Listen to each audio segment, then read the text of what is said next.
Bien le bonjour, ou bien le bonsoir, bienvenue pour ton jour numéro 6. Cet été, tu m'as dit que tu voulais bien avoir un peu de vulgarisation, enfin de synthétisation de la vulgarisation scientifique du livre que mon grand-père m'a acheté, enfin a acheté, un titre un peu plus long, un peu trop long, mais voilà, je viens de l'essentiel. Je pense que c'est le meilleur format pour le faire. Et aujourd'hui, je vais parler du coup de la mécanique quantique, donner un peu dans mon univers.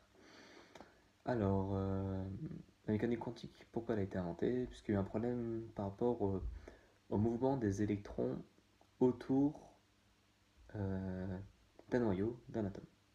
Voilà. Donc, souvent, ce qu'on imagine, c'est un système solaire. Donc, au noyau, il y aurait par exemple un soleil, et autour, il y aurait des électrons, voilà, avec des couches bien déterminées. Voilà, des orbites.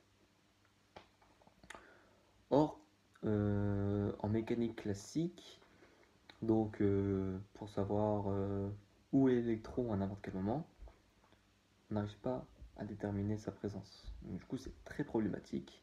Pour cela, on passe en mécanique quantique. La mécanique quantique, c'est simple à exprimer, mais difficile à comprendre.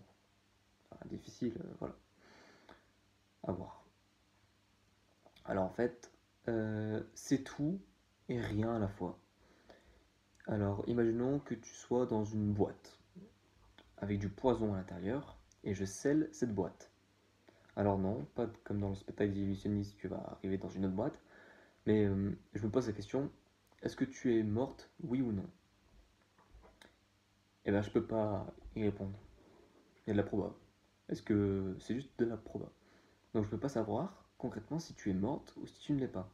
Donc ça, le principe du chat de Schrödinger, c'est on ne sait pas, on a juste des probabilités. Voilà. Donc, quand on imagine par exemple un électron, ici tu as le noyau, et en fait, autour du noyau, tu as une sphère. Donc voilà, une genre de sphère comme ça. Et dans cette sphère gravite un électron. Voilà. Un ou deux. Enfin, tout dépend de la couche sur laquelle tu es. Donc il y a différentes couches, SPDF, G, H, voilà, on va jusqu'au F. Voilà. Et pareil, c'est comme pour l'énergie autour des orbites. Donc on dit qu'en mécanique ça ne fonctionne pas, mais en fait, en mécanique quantique, il y a aussi ce qu'on appelle des nombres quantiques qui déterminent les niveaux d'énergie. Donc cet aspect d'orbite et de système solaire n'est pas fausse, c'est juste que l'orbite n'est pas déterminée. Imaginons la Terre tourne autour du Soleil. On l'imagine pas, on peut très bien l'imaginer. La Terre tourne autour du Soleil, ça sera en mécanique classique. Et en mécanique quantique, c'est comme si la Terre bougeait dans n'importe quel sens tout autour d'une sphère autour du Soleil. Voilà. Donc, dans la sphère autour du Soleil, tu as la Terre qui fait comme ça. Voilà. Ça, c'est mécanique quantique. Il y aura des progrès par la suite sur celle-ci, notamment en informatique.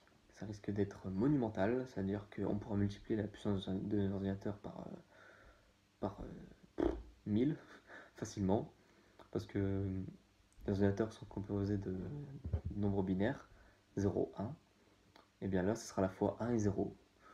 Du coup, la météo se trompera jamais. Il sera possible de faire des jeux vidéo qui se redéfiniront par eux-mêmes à chaque fois, à l'infini.